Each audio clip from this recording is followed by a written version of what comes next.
Hey everyone, this is Christopher Brower here with Daily Motor, and today we're driving the 2021 Toyota Avalon Limited Hybrid. And I'm so sorry to say that this is the second to last model year for this car. As far as I know, 2022 is going to be the last model year for this iconic sedan. And that's really sad for me because this car has been around for my entire lifetime, and now it's going to be gone.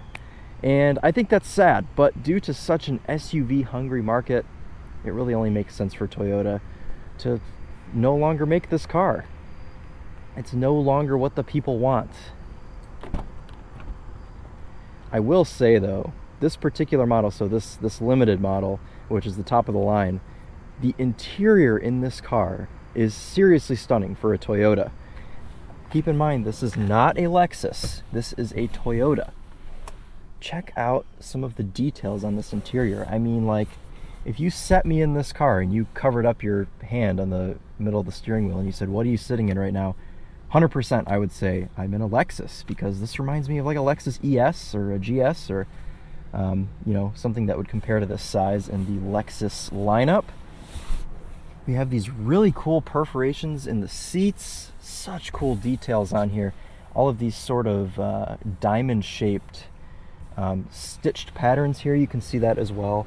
On the door panel, a nice, they call this interior cognac, kind of like I think BMW calls their interior that's this color that as well now, as opposed to saddle. I always think of this as saddle, but it is one of my favorite interior colors to get in any car. And they've even put it on the steering wheel. How cool is that?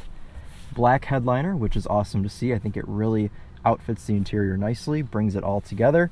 We do have heated rear seats as well as your choice of USB port back here. You saw this earlier, but we've got this little fold-down compartment here. One spot here to hold your phone, and then you've got two for cups. You've also got, of course, pockets there in the doors for anything else you may need to store. We've also got seat back pockets that actually blend in pretty nicely. I didn't even notice those were back here. Vents. We don't have our own climate control back here. Keep in mind, this isn't a Lexus, even though the interior may appear to be.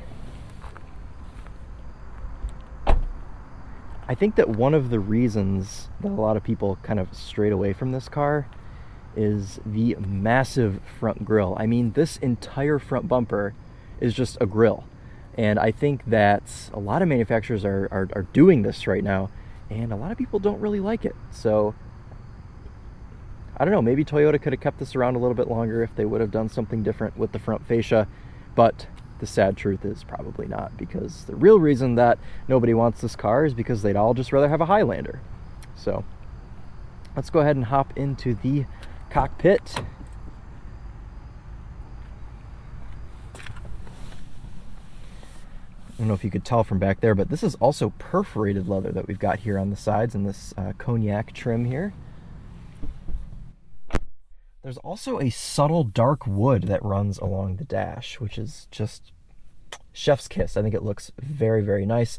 Lots of good detail on this dashboard. There's no like large barren wastelands of plastic anywhere. Everything fits together very nicely. Let's go ahead and power this thing up. Ah yes, our standard Toyota bings and bongs there. We do just have a normal analog cluster, but we do have a display in the middle there for many things. Also, we have a touchscreen here, which is nice that it's not that silly matte material. This is actually like a normal modern infotainment display. We've got wired Apple CarPlay. As you can see, I've got my phone plugged in right there. We've got a couple different USB ports, USB, normal, USB-C. I've got two cup holders. This one is square. I think they've made it for Pure Leaf tea, which is great because I love Pure Leaf. So you've got your Pure Leaf cup holder, your normal cup holder, and then there's a hidden compartment back here for you to wirelessly charge your phone. So that's pretty cool, and it's cognac. Down here we have our different drive modes, Eco, Normal, and Sport, as well as EV mode. You can only do that up to 25 miles an hour.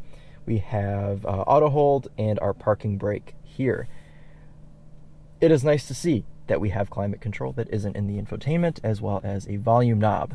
We also have buttons that run along the sides of the touchscreen, which is okay. I oftentimes think the more buttons the better, because it means that you just have an immediate access to certain things that you want to do. You don't have to go through a million different menus to get to where you want to go. So that's nice. Overall, the interior ambiance of this car seems much higher class than the actual car. I mean, the Avalon is essentially just a larger Camry. It's one size up from the Camry, so you don't really expect an Avalon to be super luxurious. But anyways, with all of that out of the way, before we lose all of our daylight here, let's go ahead and take this Avalon out on the daily motor test route and see what it's like to drive. Very nice, satisfying shifter feel here with our just normal mechanical shifter. I kind of like that. I'm not the biggest fan of button shifters and dial shifters. I like the good old-fashioned shifter where you can feel what gear you're going into. So that's pretty cool that they have left that. Just driving this car around in its normal drive mode is very relaxing, very comfortable, and I mean, it's really just what you'd expect. I mean, this car is aimed to be as efficient as possible, and it does a really good job with that, and it displays it as well in the cluster here. Excuse me as I take off. It sounds a little bit like the Jetsons when you take off. I don't know if you caught that. Let's see if I can do it again.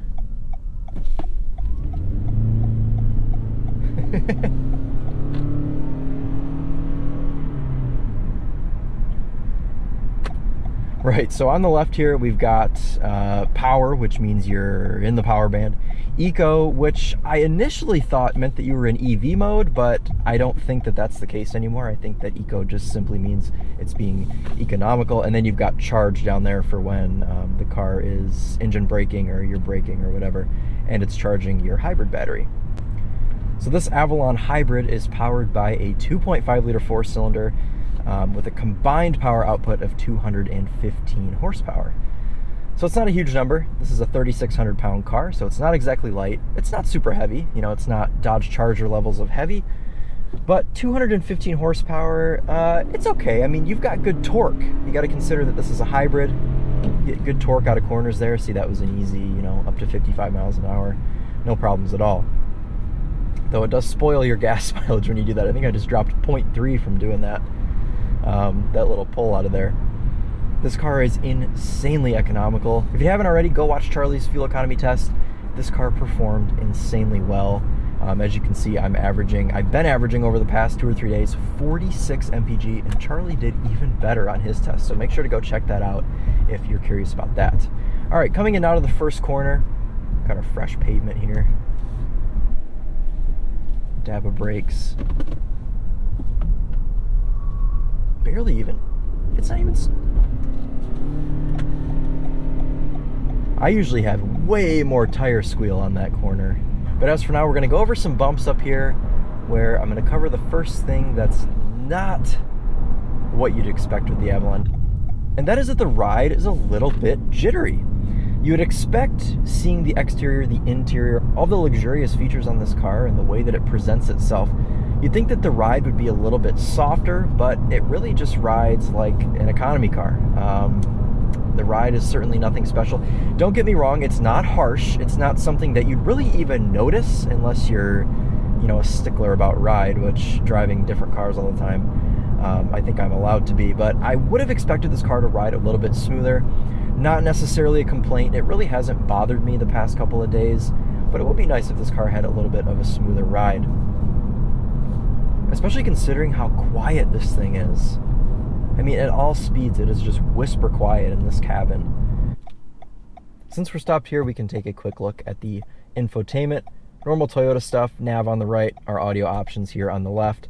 I've been using Apple Carplay the whole time I've had this car, and I haven't been having the best experience with it, if I'm being honest. Hold on, I gotta flog it real quick.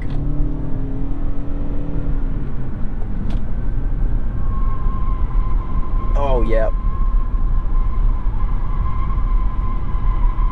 Oh, we're holding tight at 60, 61, 63. This thing handles great. Man, ignore all that stuff I said about the ride. We'd probably lose a few miles an hour if it rode any softer. That's great. Man, that's like 5 miles an hour faster than I would get in any comparing SUV.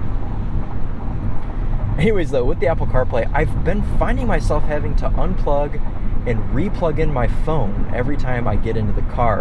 And I'm wondering if it's because I'm plugging my phone in before it can like boot up and then it confuses it. But essentially what it does is it'll start playing my Spotify for like 5 seconds and then it'll shut off. And no matter what I do, you know, until it comes down to unplugging and replugging in the phone, it won't work. But after you unplug and replug once, it works fine for the rest of your journey in the car. But a little bit strange. I'm wondering if it's me that's doing something wrong, but I'm not too sure. Also, I ran out of time on the highway to go over the driving assists, but we do have lane keep assist on this car. Works like any other Toyota. Works pretty well, not quite up to the level, of course, of a Hyundai or a Kia, but it is still nice to have. Touching back on what I said earlier about being able to dominate that entrance ramp in this slightly unsuspecting car, being able to hit 60 miles an hour, it makes me sad that we're losing cars like this at an insanely high rate. I mean, look at Ford. We no longer have the Taurus. Chevy, we no longer have the Impala. I'm surprised that Chrysler still makes the 300 the way that things are going. I'm sure we'll see that car sort of be dismissed soon as well. But sedans are a dying breed, and I'm sorry to say that the Avalon is next on the chopping block. If you want to get an Avalon, make sure you get one either this year or next year, because that's going to be your only chance. I'm sure these will pop up CPO'd as well, you know, for the next few years, and it'll be a nice chance for you to buy one at a slightly depreciated rate. But sedans are dying. SUVs are taking over.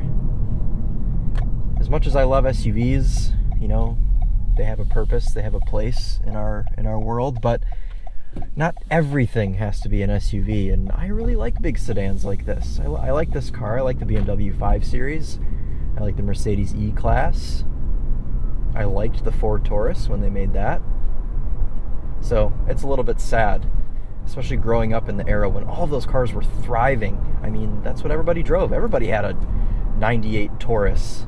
I mean, who didn't have a Taurus? Who didn't have a Toyota Avalon? Who didn't have a BMW 5 Series or an E-Class if you were in that class of people? I suppose before I end this as well, we should go over price. So the Avalon Hybrid, just the base car, starts at $37,000. This limited car is, with the cognac interior and a couple of other options, is $46,000. The limited starts at $43,000, so this car's got about $3,000 in options. For $47,000, it's right on the edge of, is it worth it? I honestly think it is, because somebody paying $47,000 for this or leasing it or whatever isn't concerned about their image. You know, they don't care enough to get a Lexus or a Mercedes or an Audi or whatever it may be. They just want something that's nice, that they can get in and go to their 9-to-5 business job and, you know, have a nice sound system and a system for them to carry out their business calls through, and just, you know, glide along at 80 miles an hour on the highway while getting 46 miles to the gallon or better. This is the car. And now that poor businessman is going to have to get a Toyota Highlander or a RAV4, and he doesn't want to do that. Or he's going to have to spend even more money and buy a Lexus, and he doesn't want to do that either because he's not interested. So I'm so sorry if you're a Toyota Avalon enthusiast. I didn't think I was until I started driving this thing, but now I kind of think that deep down I may be. I'm a sedan enthusiast. I love sedans. In fact, I drive a Lexus IS 300, so I'm hoping that Lexus keeps the sedan alive, at least if Toyota taps out. I guess only time will tell. Let's go ahead and put this into EV mode for our conclusion here. As I stated earlier, EV mode limits you to only 25 miles an hour, but you can be super quiet. It sounds like a spaceship.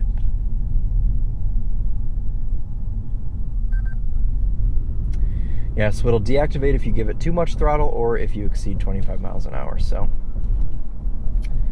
EV mode is very limited. All right, everyone. Well, that's going to conclude and wrap up our test drive here of the 2021 Toyota Avalon Limited Hybrid. I hope you've enjoyed. Maybe if everybody goes out and buys a Toyota Avalon, they won't stop making it. So here's your sign to go do that. Maybe we can save this car. Anyways, let's go ahead and take one more little walk around here. What a gorgeous evening, and what a gorgeous car this is. Granted, the front grill's big, but I don't care. I still like it. All right, everyone. Well, thank you so much for watching.